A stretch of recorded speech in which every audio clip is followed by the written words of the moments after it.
cuenta. La señora secretaria dará lectura a la cuenta. Gracias, presidente. Se han recibido los siguientes documentos. Un oficio ordinario del gobernador regional de Magallanes y de la Antártica Chilena, señor Jorge Flies, de fecha 7 de agosto, en cumplimiento de lo establecido en la Ley de Presupuesto del Sector Público del año 2025, glosa 02, inciso segundo, del programa 05, transferencias a gobiernos regionales, capítulo 05, partida 05 del Ministerio del Interior y Seguridad Pública, mediante el cual informa que a este GORE no se le han asignado fondos con cargo al programa de energización al cierre del mes de junio del presente año. Una carta del presidente del directorio de Codelco, señor Máximo Pacheco, de fecha 27 de agosto, en respuesta al oficio 288, por medio del cual se adjunta nota interna emitida por el gerente general de la División del Teniente con la información solicitada por esta comisión respecto del plan de retorno a trabajadores de las faenas subterráneas de la referida división, luego del lamentable accidente ocurrido el pasado 31 de julio. Una solicitud de audiencia de la mesa directiva de la Asociación de Funcionarios y Funcionarias del CERNAC, de fecha 28 de agosto, para exponer a propósito los hallazgos detectados por la Contraloría General de la República en el informe relativo a la gestión de reclamos tras el apagón del 25 de febrero de este año. Un oficio del director general del Consejo para la Transparencia, señor David Ibaceta, de fecha 2 de septiembre, mediante el cual envía informe de fiscalización extraordinaria denominado Publicidad de Fondos Royalty Minero 2024. Un oficio, Su Excelencia el Presidente de la República, mediante el cual retira y se presenta la urgencia simple para el despacho del proyecto que moderniza el gobierno corporativo de la Empresa Nacional de Minería. 3 reemplazos, uno del Comité Mixto Radical Liberal, por el cual comunica que el diputado Luis Maya reemplazará al diputado Sebastián Videla en la sesión de hoy. Otro de la bancada socialista, por el cual informa que la diputada Danisa Astudillo reemplazará al diputado Nelson Venegas.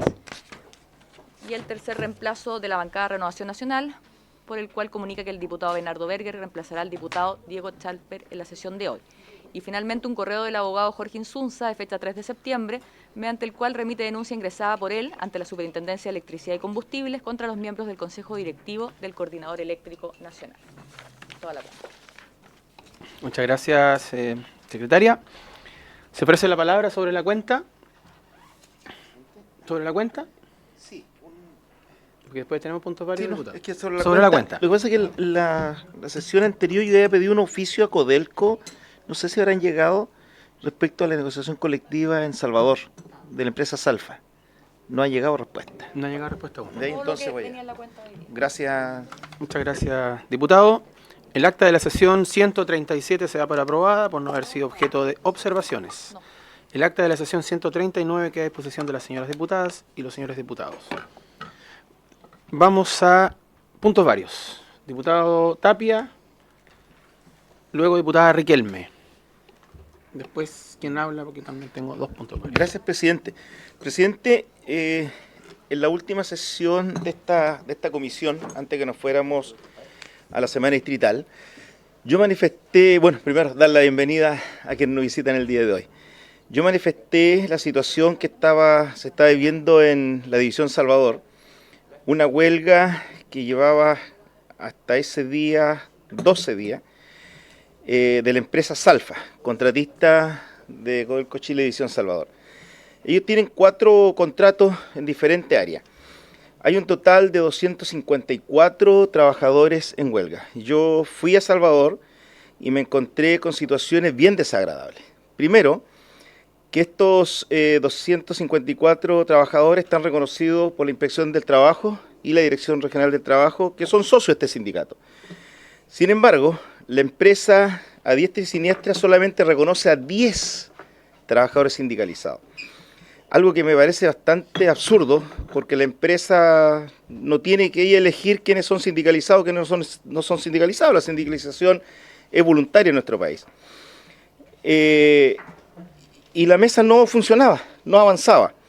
Me fui a varios puntos a conversar con los trabajadores, tenían cierta paralización de faena, y la verdad es que es una situación bien compleja, porque inclusive los trabajadores decían que la hora extraordinaria no se la calculaban.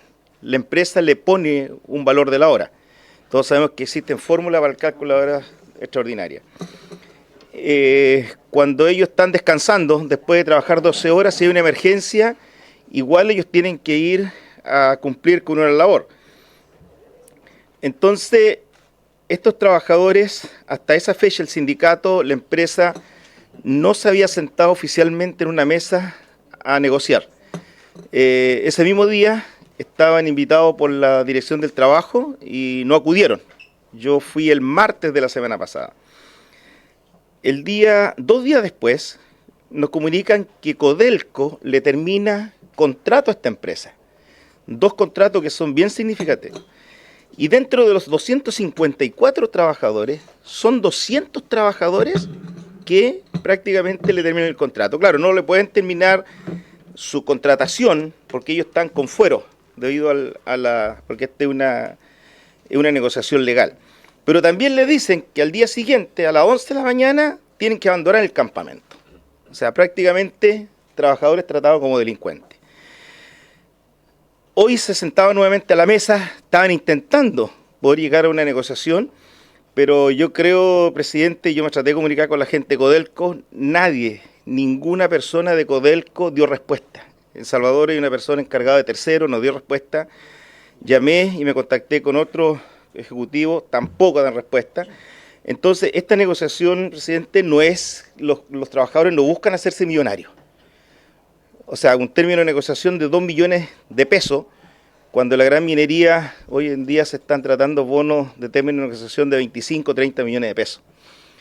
Entonces, terminar un contrato de una empresa contratista que está en plena negociación, donde hay 200 trabajadores de 254, me parece que es un abuso. Nuevamente, una decepción de Codelco. Yo lo decía con todas sus letras, Codelco el día de hoy es una mafia. Desde su presidente del directorio hacia abajo, porque no puede ser el trato que le dan a los trabajadores. O sea, la ropa de seguridad, la peor ropa de seguridad, los peores zapatos de seguridad, las peores condiciones estos trabajadores. Insisto, están descansando 2, 3 de la mañana y hay una emergencia porque tienen problema con el agua. Ellos ven tema del agua que llega al campamento y tienen que ir a trabajar. Y si se demoran 2 o 3 horas, le pagan las 2 o 3 horas con un valor fijo y no calculado. Entonces, presidente, yo nuevamente quiero oficiar a Codelco, al Ministerio del Trabajo, al Ministerio de Minería, que por favor Codelco corte con el abuso de los trabajadores. Trabajadores muertos, 10 muertos en los últimos 3 años, es un desastre esta administración, prácticas antisindicales, intervencionismo, persecución a los dirigentes sindicales, persecución a los trabajadores que están en huelga. Entonces yo creo que la gente de la empresa Salfa no merece estar en estas condiciones. Y lo otro, presidente, que como le terminaron contratos, 2 contratos importantes, ya debe ingresar próximamente otra empresa, porque alguien tiene que hacer esas funciones. Y yo también le pido que se oficie a Codelco solicitando de esta comisión que los mismos trabajadores que cumplían las funciones en Salfa y que estaban cumpliendo, o sea, que estaban cumpliendo la función con Salfa, sean contratados por la empresa que va a llegar a trabajar, porque esos trabajadores saben hacer el trabajo. Entonces que aquí, ojalá que reparen en algo estas malas prácticas que están cometiendo el día de hoy con este sindicato de El Salvador. Gracias, presidente. Eso es todo. Muchas gracias, diputado. Diputada Riquelme, tiene la palabra. Muchas gracias, presidente. Son dos solicitudes, presidente. La primera, que tiene que ver con la reanudación de faenas en el mineral El Teniente. Se ha declarado por parte de Sernagiomín que se ha reaperturado el mineral en casi todas las áreas, salvo en Andesita y en Recursos Norte. Sin embargo, hoy estamos con un grave riesgo del término de contrato de más de 1.800 trabajadores. Y yo ya sé que entregaron, según un documento que declaró Codelco, que Sernagiomín ya había enviado el informe técnico preliminar el 26 de agosto. Por lo tanto, a esa fecha Sernagiomín ya estaría eventualmente en condiciones de poder determinar si las actuales condiciones de Andesita son o no seguras para la reanudación de faenas. Yo pido especial énfasis en ello, sin perjuicio de que la investigación puede demorarse mucho tiempo más, pero que requerimos con urgencia la reanudación de faenas siempre que las condiciones así lo permitan, y si no, pensar inmediatamente en la readecuación de funciones de dichos trabajadores, de tal manera que, como estoy diciendo, son cerca de 2.000 familias en la región de O'Higgins que van a quedar sin una fuente de ingresos importante, y yo creo que eso nos tiene que llamar a la celeridad en los procesos. Así que como esa documentación, ese informe técnico preliminar ya está en manos de Sernagiomín, presidente, lo que solicito concretamente es que Sernagiomín determine si las condiciones actuales son seguras y ordene de la forma más rápida posible la reapertura o la reanudación de faenas. Eso es una de las solicitudes, presidente.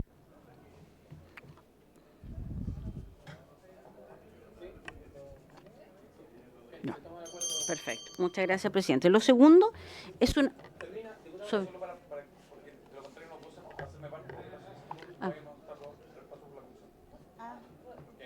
Una formalidad, pero para poder ayudar, para poder aportar al presidente. Sí.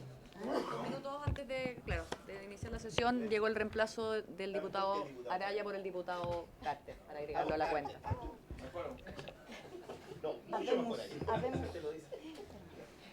Ya.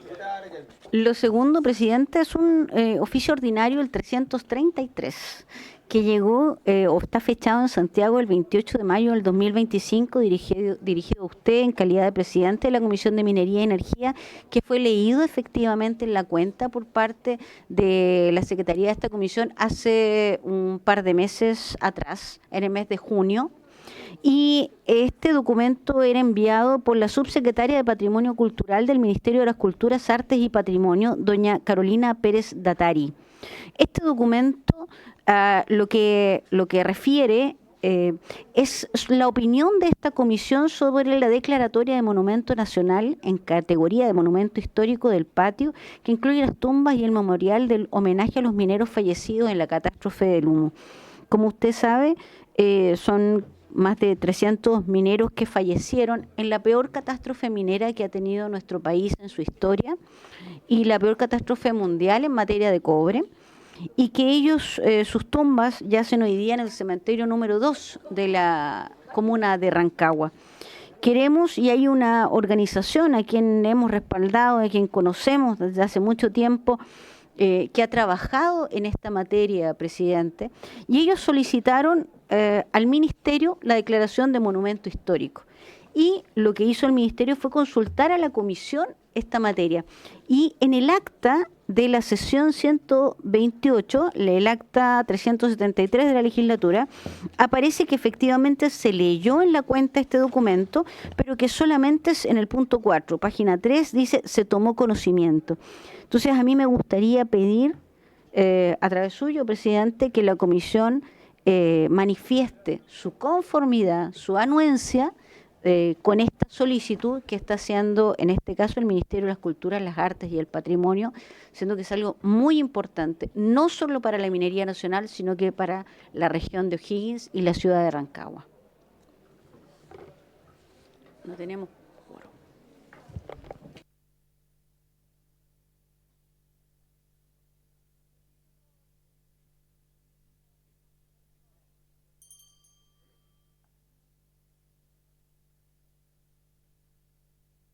La solicitud es mía.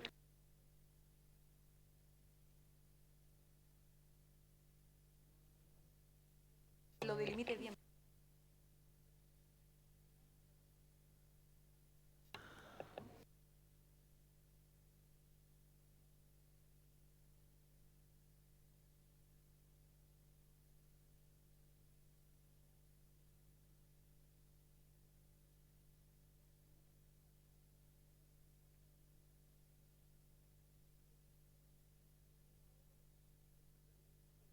Muy en general de toda práctica. A ver, le vamos a dar la palabra al diputado Tapia para que detalle bien los oficios que va a pedir por el tema de Codelco, diputado. Sí, bueno, yo sé, estoy claro que la Constitución nos prohíbe a nosotros intervenir en negociaciones colectivas. No nos prohíbe fiscalizar lo que está sucediendo en un proceso determinado cuando sobre todo hay abuso. Entonces yo lo que le he pedido es que todo lo que está pasando en El Salvador respecto a la negociación colectiva, a los términos contratos, a la salida de los trabajadores de campamento y la solicitud directamente a Codelco de que tome en consideración a estos trabajadores que ya no van a pertenecer a Salfa. Pero de todo el proceso yo necesito que nos dé nos dé su versión de lo que está sucediendo al Ministerio del Trabajo, a la Dirección del Trabajo de la región de Atacama, a Codelco y al Ministerio de Minería, mediante oficio. ¿Sí? ¿Está? Ya. Sí, lo que pasa es que cuando yo lo pedí era cuando estaba iniciando el proceso. Ahora han habido todos los eventos que yo comenté. ¿Ya? Ustedes lo revisan de cualquier cosita y nos comunicamos. Gracias. Bien, entonces quedamos en acuerdo. Se toma el acuerdo para los oficios del diputado Tapia.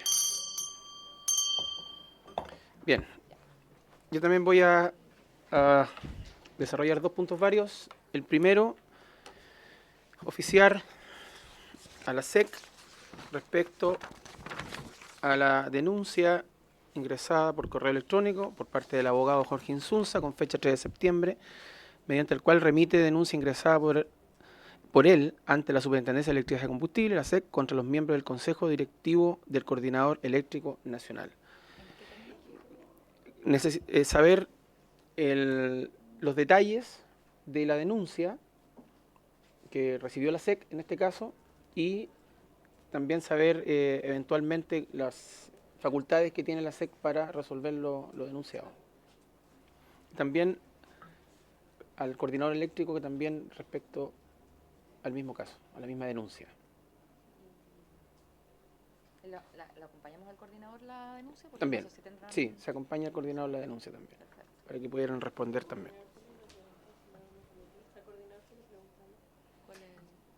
Y respecto si recibieron la denuncia y los detalles, si se refieren a eso, sí, lo mismo de la SEC. ¿Mm? Perfecto, 2 oficios. Sí, 2 oficios para ellos. Bien, y como segunda petición de oficio también al Ministerio de Hacienda, básicamente por una información respecto a, si se pueden referir, si es que el gobierno, el Estado de Chile, a través del gobierno, ha solicitado créditos internacionales respecto al hidrógeno verde. Si esos han sido tramitados, si han sido ingresados y en qué términos están gastados o en qué ítem. ¿Mm? Tema de hidrógeno verde. Esperemos que llegue la diputada Sí, para tomar los dos, dejamos pendientes los acuerdos hasta cuando llegue la diputada Riquelme. Esos son los 2 puntos varios. Vamos a tomar el acuerdo cuando llegue, cuando tengamos quórum. Muy bien. Pasando a la orden del día, esta sesión tiene por objeto tratar la siguiente tabla: continuar con la discusión general del proyecto de ley iniciado en mensaje que moderniza el gobierno corporativo de la Empresa Nacional de Minería, correspondiente al boletín 17.372-08, en primer trámite constitucional y reglamentario y con urgencia calificada de simple. Para estos efectos se ha invitado al presidente del Instituto de Ingenieros de Minas de Chile, señor Marco Alfaro Cironvalle, asiste junto al vicepresidente, señor Pedro Pablo Pozo Fernández, al gerente, señor Eduardo Bovenrait, si está bien, ¿sí? ¿Está bien? Y a la periodista, señora Fabiola Alejandra Romo Pino. Inmediatamente le vamos a dar la palabra a el señor Marco Alfaro para que inicie su presentación. El negro que está debajo del micrófono. No era fácil. Tienes que presentarte primero. Sí. Buenas tardes. Gracias por la introducción. Yo soy Marco Alfaro, yo soy el presidente del Instituto de Ingenieros Civiles de Minas, entidad que tiene 95, o sea, este mes cumplimos 95 años de existencia y siempre hemos sido un organismo científico, académico y técnico, apolítico. Entonces, siempre hemos asesorado a los gobiernos de turno, en particular de lo que se refería la señora. El año 1945, un socio de nuestro instituto fue designado por el gobierno para que investigara el incendio tan lamentable que hubo en la mina El Teniente y que desgraciadamente ha vuelto a ocurrir otra catástrofe similar. Entonces, como decía, nosotros somos antiguos y participamos en la creación de NAMI. El año 1960 se creó ENAMI, pero el año 1959 hubo una convención de nuestro instituto en la cual le recomendamos al gobierno unir a la CACREMI con la Sociedad Chilena de Exploraciones para crear una sociedad de minera que se dedicara al fomento de la pequeña minería. Esa fue nuestra solicitud y durante el gobierno de don Eduardo Frei se creó esta ENAMI que sobrevive hasta nuestros días. Entonces nosotros ininterrumpidamente hemos participado en los directorios de esta sociedad, ¿ya? Y en particular yo he sido director de esa empresa por el instituto. Tenemos un representante desde ese tiempo, desde el año 60, en el directorio de ENAMI, y yo fui una vez y he sido presidente varias veces, y en 2 de ellas que he sido presidente del instituto, nos ha tocado tomar una decisión fundamental respecto a la vida de ENAMI. Nosotros votamos en contra de que Ventanas pasara a propiedad de Codelco y votamos en contra de que las acciones de TEC pasaran de ENAMI a Codelco. Y la historia nos ha dado la razón en la primera y yo creo que en la segunda nos va a dar la razón con tiempo. Pero son decisiones técnicas que a mí me tocó participar y nos significaron muchas horas de trabajo. Y ahora vamos a hablar entonces sobre el tema del directorio y le voy a ceder la palabra al presidente, al vicepresidente y al gerente. Tiene la palabra el vicepresidente don Pedro Pablo Pozo. No, primero el gerente, don Eduardo Obenray. He preparado una pequeña presentación que todos tienen, solo son 3 láminas. En la primera de ellas muestro, digamos, una parte del ecosistema minero en que intento explicar por qué la pequeña y mediana minería son muy importantes para el país. La pequeña y la mediana minería, si bien es cierto, no son importantes en términos de su peso económico, digamos, no son una parte importante del PBI, sin embargo, en términos de prospección, cumplen una labor fundamental. No existe ningún yacimiento en Chile que primero no haya sido un pirquén. Todos los yacimientos en Chile alguna vez fueron un pirquén. Y todo esto entonces ocurre en una forma bastante natural, digamos, es decir, el pequeño minero busca, encuentra, desarrolla y luego le sirve como guía a los que vienen después a explorar. Y de ahí aparecen los yacimientos de la mediana minería que desarrollan más esos yacimientos y las exploraciones se basan tanto entre otras cosas, digamos, obviamente, se basan en esos descubrimientos iniciales y en el desarrollo que hace la mediana minería. Desde ahí, desde esas labores, se hacen sondajes, se hace exploración más técnica y moderna. Y eso termina finalmente en un yacimiento que pasa a ser parte de la gran minería. Y la gran minería sí entonces tiene un significado muy importante para el país en términos económicos. Y no solamente para el país, sino que el Estado, que es el dueño de los minerales, finalmente termina haciéndose y teniendo a disposición los minerales que obviamente antes valían nada porque nadie los conocía, no sabía dónde están, ni sabían de qué tamaño eran, etc. Por lo tanto, el Estado debiera tener un interés especial en fomentar la pequeña y mediana minería, porque al final redunda, con un gasto relativamente pequeño, redunda en muy grandes beneficios para el Estado. Y esa labor de fomento es la que realiza ENAMI.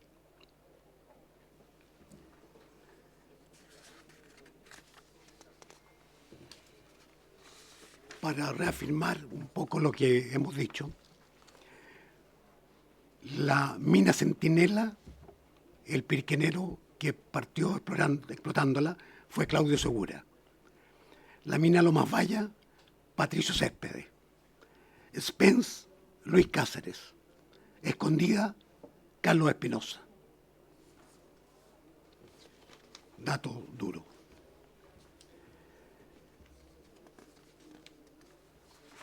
En la segunda lámina he hecho un pequeño resumen del marco jurídico de NAMI. O sea, qué cosas del marco jurídico de NAMI son las que han sido fundamentales para la labor de fomento. Lo primero son los poderes de compra. El hecho de que NAMI, en su marco jurídico, tenga la obligación de comprar los minerales producidos por los pequeños y medianos mineros. Esto para ser procesado en plantas propias o plantas de terceros. El segundo elemento, obviamente el hecho de poder vender, ya le genera una tremenda ayuda a los pequeños y medianos mineros, digamos, en su labor. No tener que ser ellos la comercialización del mineral.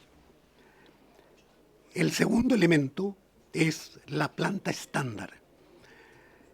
Esto tiene una relación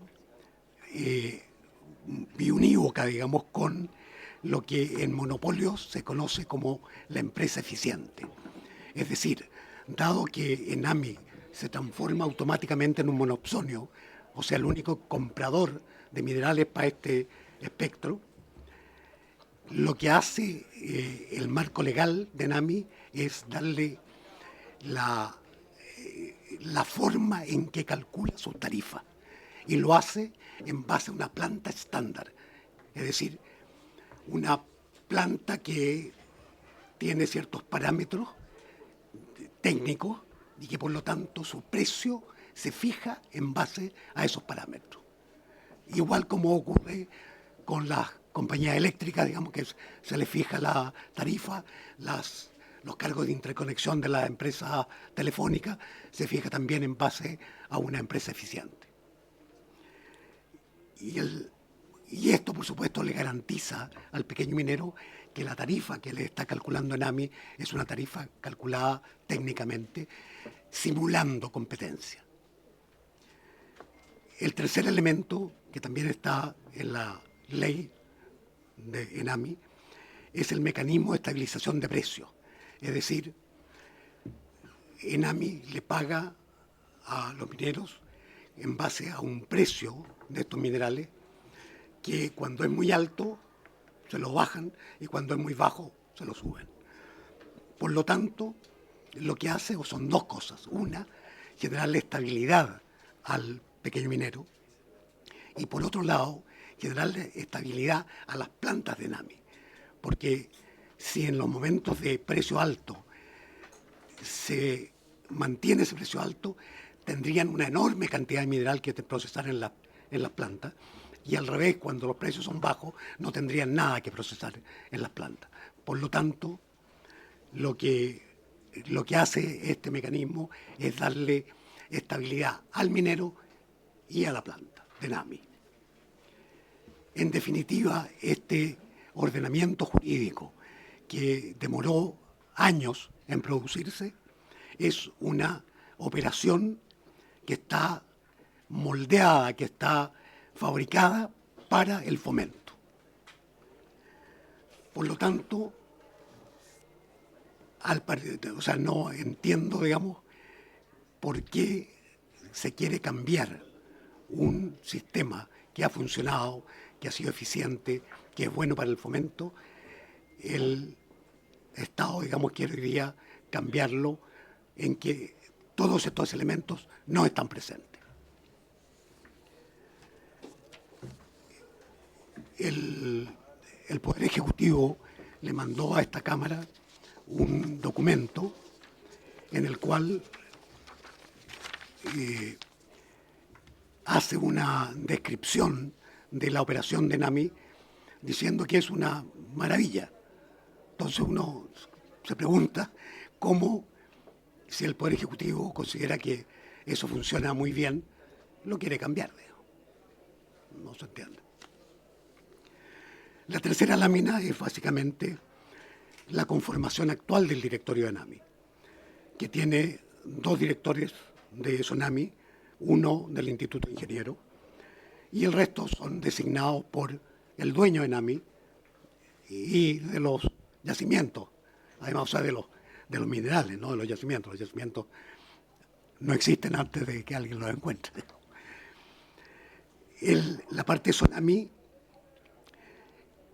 lo que le aporta a este directorio es el conocimiento que tiene de la realidad de los pequeños y medianos mineros en el día a día, qué es lo que les está ocurriendo todos los días a ellos en su faena, qué problemas tienen, etc. Y esto no solamente lo saben los directores, sino que hay una red que les está informando permanentemente. Lo mismo ocurre con el instituto. El instituto genera, digamos, o proporciona el conocimiento técnico que muchas veces llega al directorio, digamos, para resolver temas que enfrenta ENAMI. Y nuevamente tenemos el tema de la red, es decir, el instituto no es la persona que está sentada en el directorio de ENAMI, sino que es una tremenda red de expertos en minería y que le aportan al directorio de ENAMI, y por eso se tomó la decisión de que participaran. Y finalmente, el dueño de ENAMI y dueño de los minerales obviamente tiene su interés propio, que es obviamente natural. Y eso hace que las decisiones finalmente de este directorio sean las correctas. Muchas gracias. Ya, bien, antes de darle la palabra a don Pedro Pablo Pozo, vamos a tomar un acuerdo que nos faltaba un quórum, ¿cierto? Recién diputada, por los 2 oficios solicitados por... alcanzamos a tomar los de ellos, ¿cierto? Sí, son los 2 oficios que había pedido yo, uno a la SEC, el otro al Ministerio de Hacienda. ¿Tomamos el acuerdo? Se toma el acuerdo. Bien, don Pedro Pablo tiene la palabra para continuar con la presentación. ¿No? No, por mi parte paso, pero tú vas a terminar cuál es la pedida finalmente. Bueno, evidentemente, digamos, lo que plantea el instituto en esto es que la Cámara rechace el proyecto y que ENAMI siga siendo lo que ha sido siempre. Muy bien. ¿Alguien va a pedir la palabra? Diputado Tapia, tiene la palabra. Bueno, yo agradezco que ustedes estén presentes el día de hoy. Un gusto de conocerlo. Tenemos la mejor referencia de la función que ustedes han realizado por tantos años. A ver, todos sabemos que ENAMI no ha funcionado bien. Si no, no habíamos cerrado ENAMI de la Lira, no se hubiese traspasado Ventana a Codelco, no se haya vendido este 10% a TEC. Entonces, la situación no es fácil. Nosotros en una comisión investigadora que tuvimos entre el año 2023 y 2024, lo que solicitamos es que se hiciera un cambio al modelo de administración de ENAMI. Porque todo lo que está pasando no pasa en una empresa privada. O sea, pasa eso en la empresa privada, sean todo y hay un modelo de negocio que es diferente. Ahora, nosotros sabemos que ENAMI tampoco está para generar grandes utilidades para el Estado. Fomento a la pequeña y la mediana minería y que ENAMI se debe capitalizar. Entonces, la propuesta de modernización, que entre unos temas bien importantes viene que las oficinas centrales estén en Copiapó. Yo soy de la región de Atacama y allá en el norte donde tenemos el grueso de lo que es la minería, el grueso que es ENAMI, que lo encontramos súper válido. La pregunta mía, ustedes solicitan que este proyecto de modernización, porque así se llama el proyecto de ENAMI, ¿se rechace completo o solamente se rechace la composición del directorio que va dentro de esta propuesta? Para nosotros también tener claridad qué es lo que definitivamente ustedes están planteando. Y si ustedes nos piden que se rechace completo, ¿qué nos recomendarían ustedes, como profesionales de la minería del Instituto Ingeniero Civil, para nosotros también tomarlo? Y si solamente piden intervenir dentro del modelo de directorio, ¿cuál es la propuesta de ustedes hacia nosotros? Eso, presidente. Muchas gracias, diputado. ¿Alguien más? ¿Alguna otra consulta? ¿Alguna otra consulta? ¿No? Tiene la palabra, señor presidente. Bueno, creo que todo ya está dicho, ¿ya? Nosotros lo que queremos es la ENAMI de siempre. La ENAMI que nosotros fundamos hace, ¿cuántos? ¿60 años ya? No, en 1960 la fundamos. ¿1965? No, pero son 65 años. 65 años, pero fue el 5 de abril de 1960, eso lo tengo claro. ¿Ya? Entonces, nosotros queremos ese ENAMI porque ese ENAMI ha dado resultados, no solo eso. Yo he participado en comisiones que han venido del extranjero, de Ecuador y de Perú, para copiar la ENAMI, ¿ya? Porque allá tienen el tremendo problema que se va a presentar si no tenemos fomento, del pequeño minero que se va a transformar en un ilegal, ¿ya? Y eso va a crear otros problemas sociales en este país. Entonces, y además desaparecer el fomento es lo que nosotros no queremos, porque vamos a perder la exploración minera. Entonces esas dos cosas nos dicen que habría que rechazarla, porque si no está el fomento, hay que rechazarla entera.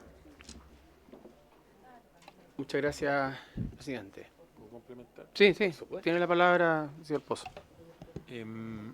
Yo creo que estamos muy de acuerdo en eso, quizás mantener la estructura, pero en el caso de los nombramientos que está hecho actualmente, no de las instituciones que aportan, como nombró muy bien el gerente, quizás los nombramientos que hoy actualmente lo nombra directamente el presidente de la República, eso quizás podrían replanteárselo, pero la forma que aporta la sociedad, como es la SONAMI y el instituto, creemos que son un buen aporte para darle estabilidad a esta institución. Diputado Tapia. Sí, mire, otra cosa que, bueno, a nosotros igual nos trajo un poquito ruido. Nosotros creemos que la SONAMI debe estar adentro, sin lugar a duda, porque quienes representan a la pequeña y mediana minería es la SONAMI, no puede estar afuera. Pero también causó un ruido y una preocupación el tema de la Junta de Accionistas, que aparece también en el modelo. La ministra dijo que no, esto no iba a la tendencia a privatizar, pero yo personalmente no confío. Con todos los casos que hemos vivido en los últimos años, no confío que nos digan de palabra, porque cuando se habla de Junta de Accionistas dice, se crea el organismo de Junta de Accionistas integrante, su integración y facultades. La Junta de Accionistas es la encargada de fijar las políticas de fomento. Entonces, ¿cuál es la interpretación que ustedes le dan y lo que ustedes han indagado más sobre el tema de la Junta de Accionistas? Porque eso lo digo, porque nosotros cuando tuvimos una sola presentación, luego pasó lamentablemente lo que sucedió en Rancagua y no hemos tenido oportunidad de retomar nuevamente esta discusión. Así que yo quiero hacerle esa pregunta a ustedes. Gracias, presidenta. Muchas gracias, diputado. Tiene la palabra. Sí, cuando se habla de junta de accionistas de una empresa que es 100% estatal, no sé de qué están hablando.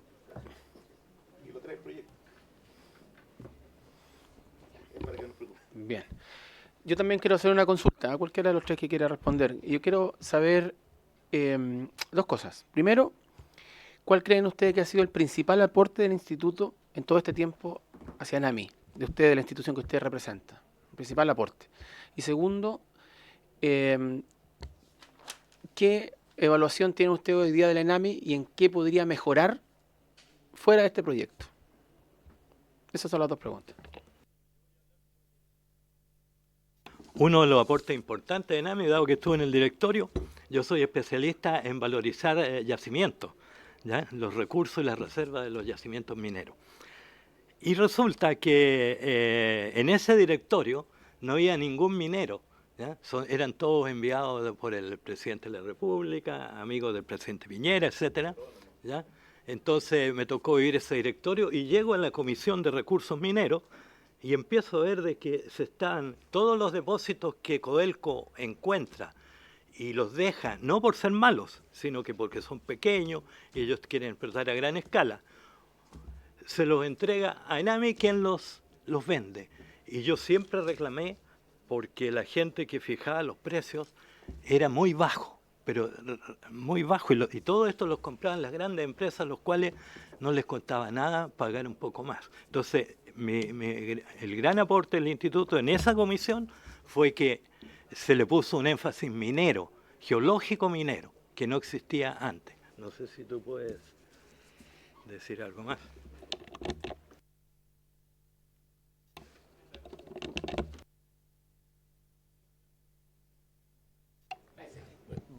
voy a ser muy breve. Yo, en este caso, yo actualmente soy soy vicepresidente del instituto y además soy director de NAMI actualmente. Lo que sí yo creo que efectivamente aportamos capacidades técnicas de distintos ámbitos. Aparte, somos una institución por definición apolítica. Y en ese sentido creo que somos fiel representantes de lo que se le pide a un directorio, que tiene que estar fuera de cualquier tipo de interés fuera del... Y en ese sentido creo que hemos sido fieles. Yo en este caso tengo preparación en el área de finanzas, comercial. Entonces, a diferencia aquí de nuestro presidente, dependiendo del momento y las necesidades, creemos que hemos ido aportando en distintos tipos de cosas, con distintos tipos de conocimientos. Entonces, el carácter de apolítico y técnico creo que se ha notado en cada una de las etapas que hemos estado, además desde su formación. Así que eso creo yo que ha sido, no sé si tú tienes algo que agregar.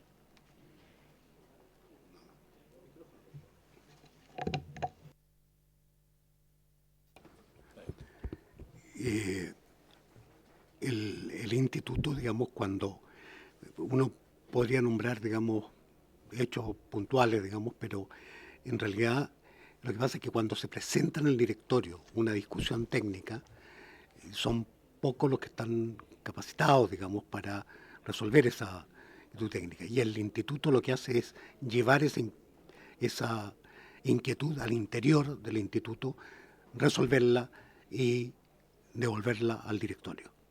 Eso es lo que hace y esto ocurre, digamos, en muchas decisiones técnicas que se toman en el interior de NAMI, tanto en términos de yacimientos como de las plantas de operación de NAMI, de las fundiciones, en el tiempo en que habían.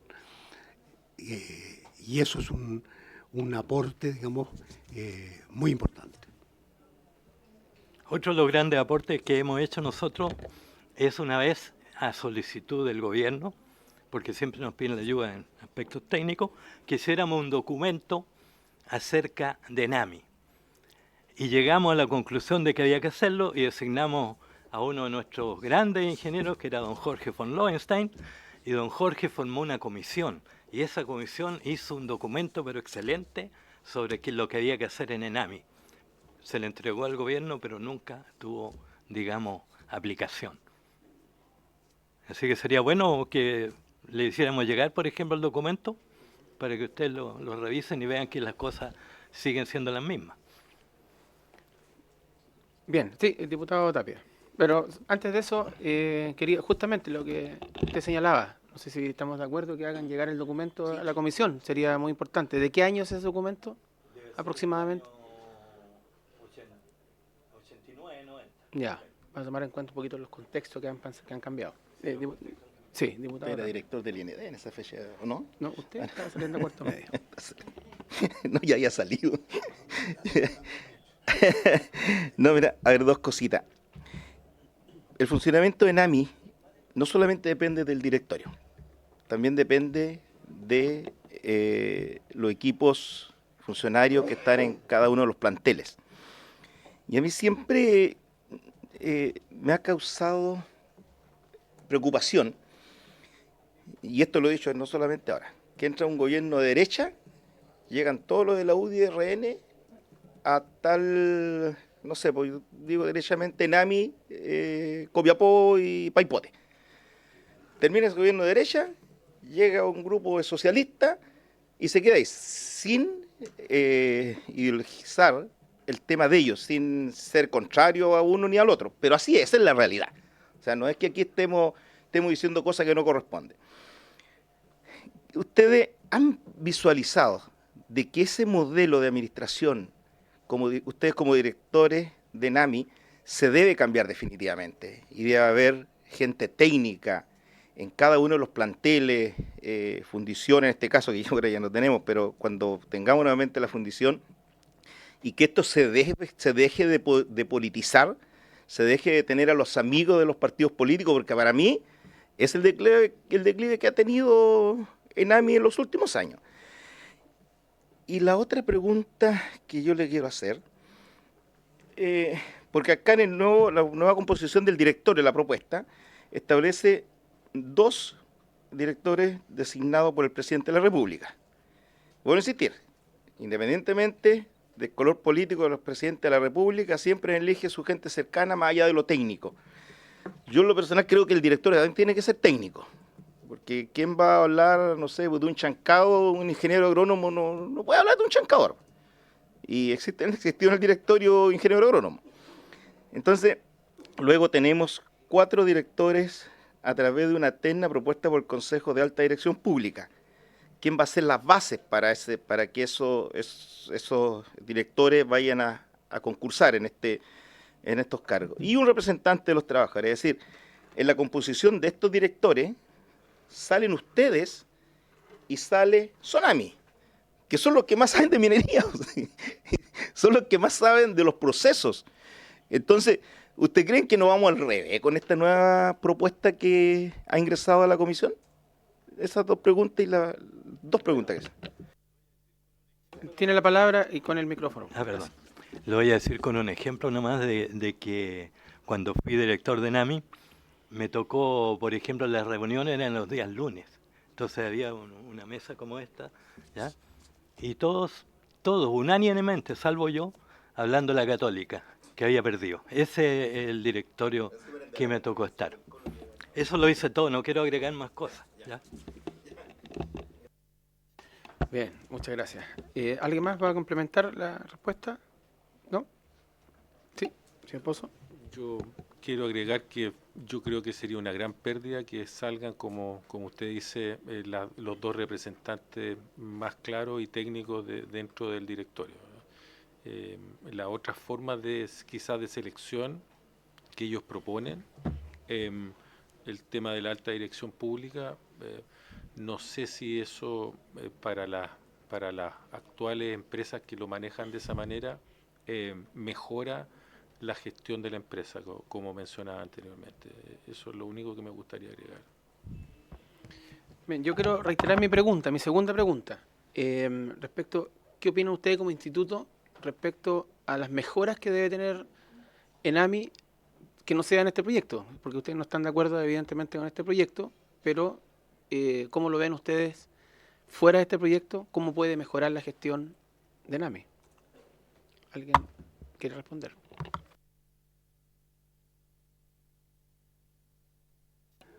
Bueno, yo creo que básicamente ENAMI lo que necesita es, y así ha sido también en la historia, digamos, un proceso de mejora continua.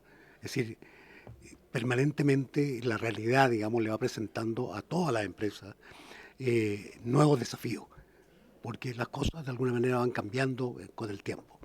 Y esos nuevos desafíos, yo creo que con un directorio como el que hoy tiene ENAMI, está capacitada, digamos, para enfrentarlo y para resolver esos problemas. Ideal, obviamente, sería que hubiera una mayor participación de gente con conocimiento dentro de ese directorio. Pero bueno, eso queda un poco en manos del Poder Ejecutivo, ¿no? Bueno, otra cosa que quería yo agregar es que ENAMI debería tener más plantas. Lo que ha sucedido históricamente es que todas las plantas las ha ido entregando a privados. Entonces eso debería más o menos crecer en planta. Y también los invito a todos ustedes a participar de nuestro congreso que tenemos aquí en esta ciudad, en la Universidad Santa María, que se llama el FURE. Todos los años discutimos el tema de las fundiciones y refinerías. Y este año estamos ante una gran incógnita, ¿ya? Y vamos a sacar un documento y se lo haremos llegar a ustedes. Y la incógnita es, ¿conviene crear una nueva fundición en Chile? Pregunta. Y eso lo vamos a discutir técnicamente. Diputado Tapia. Que he preguntado tanto, pero tenemos la opción de que estén ustedes acá, por los que saben. ¿Qué piensan ustedes de que ENAMI ingrese al negocio del litio? Todos sabemos que es re importante que el Estado esté en el negocio del litio, pero no sé, pues bajo el punto de vista nuestro, ni Codelco ni ENAMI, que tienen otras responsabilidades, deberíamos tener una empresa exclusivamente del litio, pero ¿cuál es la impresión de ustedes o la opinión de ustedes? O si lo discutieron el directorio, ustedes como Instituto de Ingenieros Civil en Minas, ¿lo han visto para que nos den también su visión? No, la opinión es que el litio es algo bastante complicado, pero de acuerdo a lo que ha funcionado en esta empresa, la empresa nunca ha hecho, salvo la Delta, donde está todavía, nunca ha abierto yacimiento, ¿ya? Y esto es abrir uno, ¿ya? Yo creo que ellos están preparando lo que hacíamos cuando yo estaba en esa comisión. Todo lo que Codelco lo dejaba, nosotros lo vendíamos a privados. Ellos están desarrollando eso para venderlo a privados, no me cabe duda.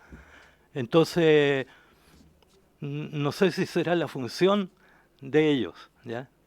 Entregarle a privados esa cantidad o asociarse, dado que también cuando se asocian pierden las acciones, ¿no? Lo que pasa es que la situación del litio y de otras sustancias que han sido declaradas por el mismo Estado, digamos, que pueden ser explotadas solo por el Estado, es una situación bastante particular, digamos, porque obviamente que ninguna de esas sustancias van a ser exploradas por nadie, ¿ya? Porque cómo va a explorar, digamos, y descubre un yacimiento y después tienes que negociar con el Estado para ver qué condiciones te pone, o sea, una cosa que no tiene mucho sentido, digamos. Entonces, tanto el petróleo como el uranio, el litio, y hay un par de sustancias más que están reservadas para el Estado, le mete a esto una distorsión enorme, digamos. Por lo tanto, es decir, el Estado no solamente es dueño del litio y de todas las demás sustancias minerales, sino que además tiene una restricción en términos de quien debe explotarlo, es el Estado, y el Estado entonces hace una ficción que es venderle esta capacidad que le ha entregado la ley a alguien más. Entonces una cosa es un poco como el juego en Chile, ¿no es cierto? Es el juego azar está prohibido, pero si le paga al Estado lo suficiente deja de estar prohibido, digamos. ¿Nadie más? ¿Consultas? Bien, vamos a poner término a esta primera parte con nuestro agradecimiento a todos, a los tres, por haber venido hoy día, haber conversado con nosotros, explicado y, sobre todo, lo más importante, haber dejado en claro su posición.